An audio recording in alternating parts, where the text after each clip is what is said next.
আসসালামু আলাইকুম রহমতুল্লাহ। আপনি জানেন কি আপনার ইংরেজি উচ্চারণ সুন্দর এবং শুদ্ধ মধুরপূর্ণ করার জন্য কোন ফর্মুলা কাজ করে?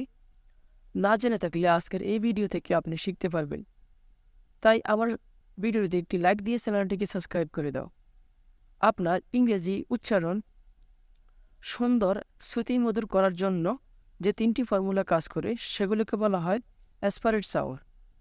ইংরেজিতে অ্যাসপারেট সাউন্ড তিন রকমের আছে, যেমন ফ, ঠ, খ।